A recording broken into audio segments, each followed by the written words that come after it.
The world must be told of the coming darkness.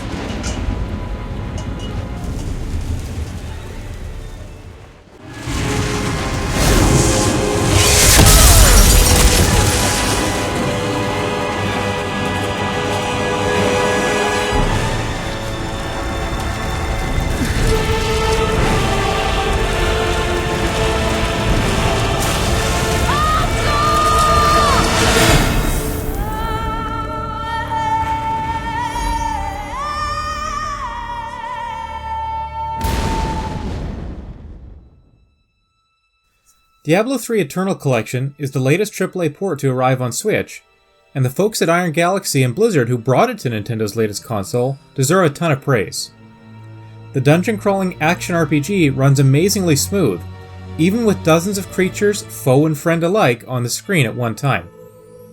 The online multiplayer is impressive, basically running without any hiccups or slowdown, with seamless transitions between menus in different areas of the game world. The controls feel perfectly at home mapped to the face and shoulder buttons as well. A few Zelda-themed items and light Amiibo functionality add to the package. Veterans and newcomers to the series will find a lot to love here.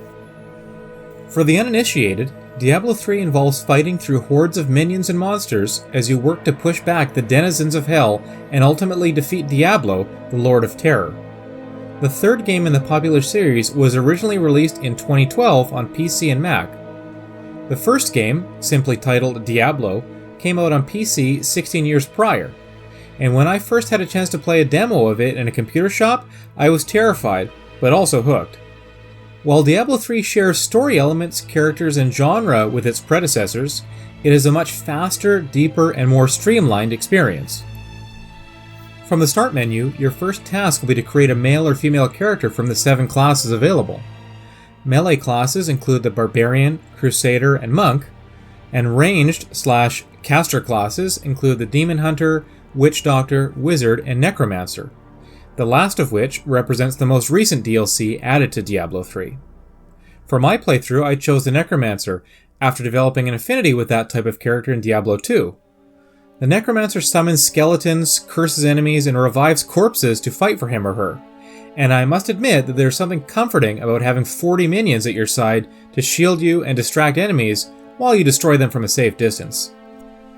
After choosing a class, you also choose one of 4 character types. Normal is the standard fare with little in the way of post-game content, while Seasonal adds extra challenges, achievements, and leaderboards for after you have finished the main story. Each season lasts about 3 months, after which your season characters become normal and you must start new ones. We are currently in Season 15. You can also roll with hardcore variations of either character type, but these become permanently unplayable upon death, and at higher difficulty levels, death is a very real possibility. The final decision to make before you start playing is whether to play through the story in campaign mode, or dive into the more action and loot-focused adventure mode. Completing the 5-act campaign first is a good idea for new players, as it is a little more straightforward and allows you to experience the full game. Here, you must complete the acts in their set order to progress. In the Switch version of Diablo 3 Eternal Collection, Adventure Mode is available from the start, and you can choose any act and begin taking on bounties and entering Nephilim Rifts. Bounties are like side quests that grant gold and experience, and completing the 5 that are randomly assigned in each act yields a sizable amount of treasure. Nephilim Rifts are randomized dungeons where you need to defeat a certain number of lesser enemies before a Rift Guardian appears, a super-powered foe that drops a wonderful bounty of items upon its death.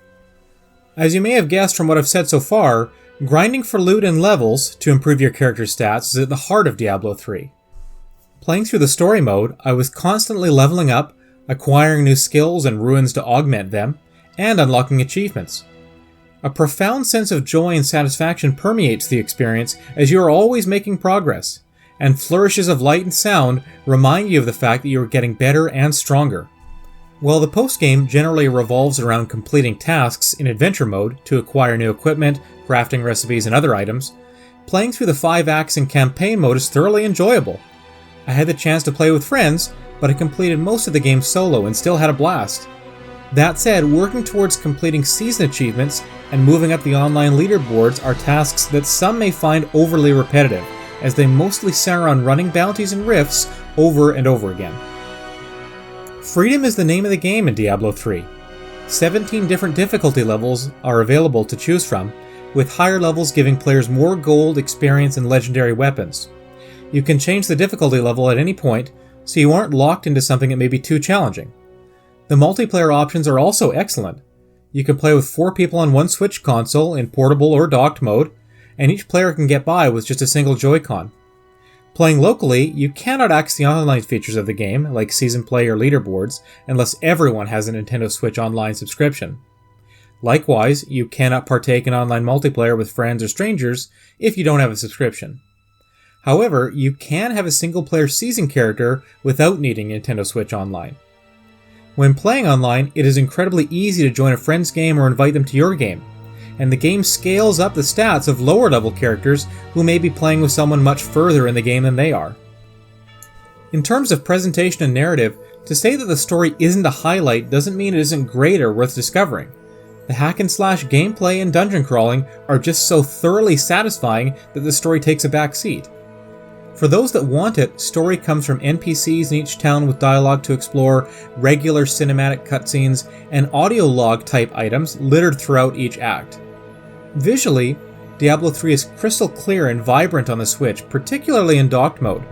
The text is small and the overall look a little muddier in handheld mode, but neither issue significantly detracts from the experience.